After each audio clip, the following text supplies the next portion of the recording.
दुनिया के अब तक के सर्वश्रेष्ठ चित्रकार माने जाने वाले लियोनार्दो दा विंची ने बेमिसाल कृतियां दी हैं। वे एक चित्रकार के साथ ही एक मूर्तिकार, एक आविष्कारक भी थे। लियोनार्दो दा विंची को बहुत सारे विषयों की मास्टरी हासिल थी, जो कि उनके चित्रों में दिखाई देती है। अपने समय से बहुत आगे की सोच रखने वाले इस शख्स का जन्म 15 अप्रैल सन 1452 ईस्वी में इटली के एक विंची नामक शहर में हुआ था। इसलिए उनके नाम के पीछे विंची लगा हुआ है। उनकी कृतियां बेमिसाल थीं, जिनकी नकल करके भी लोग शोहरत हासिल कर लिया करते थे। लेकिन बताया जाता है कि मरते समय उन्हें इस बात का अफसोस था कि वे दुनिया को अपना बेहतरीन नहीं दे सके, इसलिए वो पूरी मानवता के गुनहगार हैं। इतिहास में दा विंची को उनकी मशहूर पेंटिंग मोनालिसा की वजह से जाना जाता है। यह एक लड़की की पोर्ट्रेट थी, जिसके बारे में बहुत सारी व्याख्याएं हुई। आज भी यह बहस का विषय है कि इस पोर्ट्रेट में यह लड़की मुस्कुरा रही है या दुखी है। वहीं कुछ लोगों का मानना है कि यह पेंटिंग दो अलग लड़कियों के आधे हिस्सों का मिश्रण है। इस पेंटिंग की लड़की के चेहरे के भावों को पढ़ना शोध का विषय रहा है।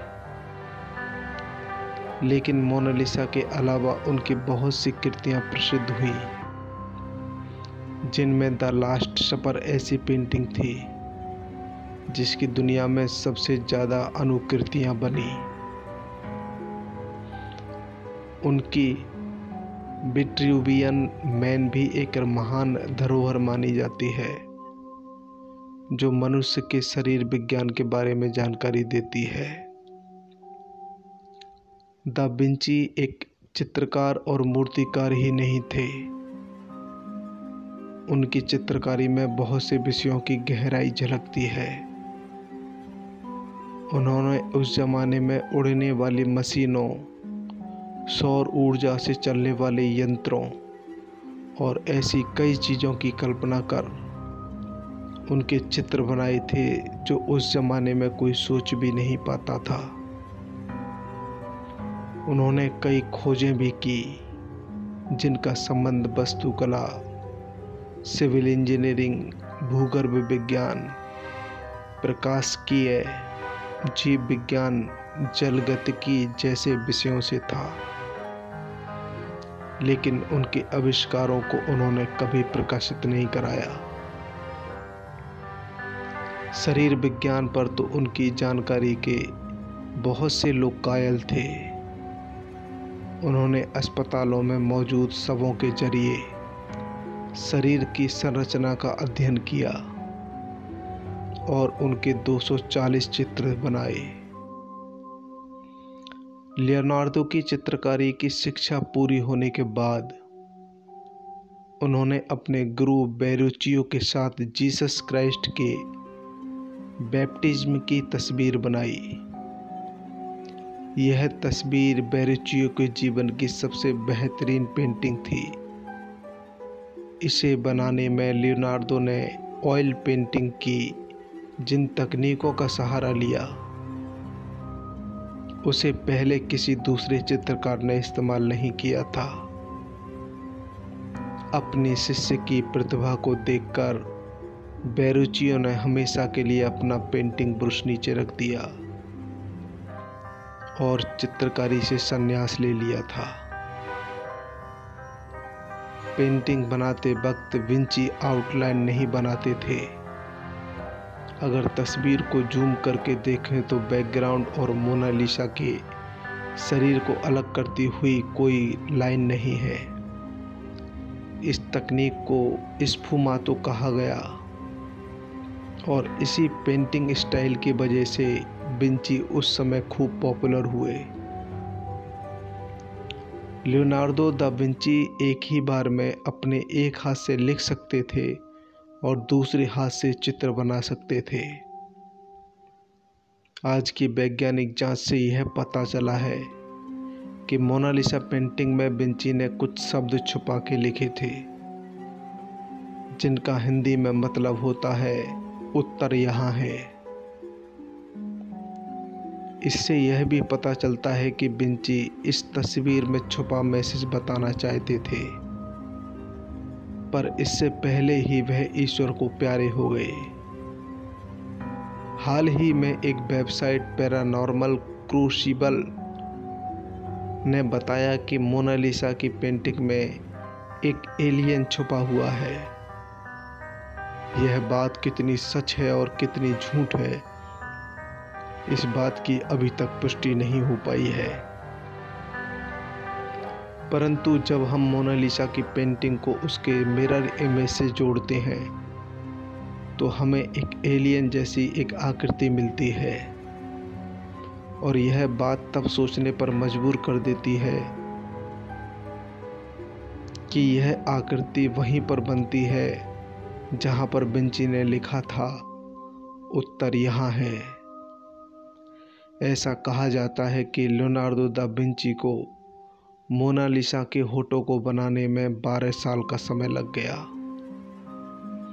चौंकाने वाली बात तो यह है कि विंची एक लेखक भी थे, फिर भी उन्होंने अपनी सबसे पसंदीदा पेंटिंग का जिक्र कहीं नहीं किया, जिसके कारण यह बात आज तक रहस्य है कि आखिर इस पेंटिंग में मोनालिसा है कौन। एस्ट्रोलॉजिकल हेरिटेज द्वारा उनको दुनिया का सबसे प्रतिभाशाली व्यक्ति का दर्जा दिया गया था। कहा जाता है कि मोनालिसा की पेंटिंग अलग अलग दिशा से देखने पर अलग अलग नज़र आती है, मगर यह रहस्य आज भी बहुत पेचीदा बना हुआ है। कई बार मोनालिसा की पेंटिंग को नुकसान पहुंचाने की कोशिश की गई। एक व्यक्ति ने तो इस पर तेजाब फेंक दिया था, जिससे पेंटिंग को बहुत नुकसान हुआ। इसके बाद बोलीविया के सैलानी ने इस पर पत्थर फेंका। इन्हीं घटनाओं के मद्देनज़र मोनालिसा को बुलेट प्रूफ कांच से ढक दिया गया है। यही वजह है कि 2009 में जब एक सैलानी ने पेंटिंग पर मग फेंका तो उसे कुछ नुकसान नहीं हुआ। शायद आपने ध्यान नहीं दिया होगा कि पेंटिंग में मोनालिसा की आंखों की पलक और भौहें नहीं है।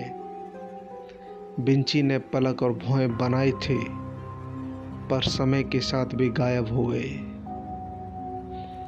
कई लोगों को इस पेंटिंग से प्यार भी हो चुका है, जिसके कारण उन्होंने आत्महत्या तक कर ली।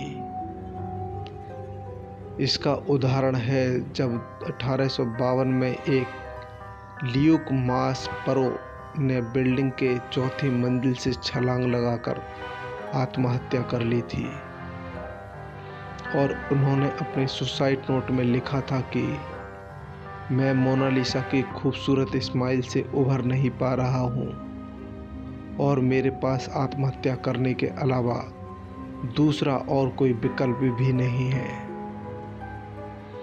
लियोनार्डो दा विंची का 2 मई 1519 ईस्वी में फ्रांस में निधन हो गया था।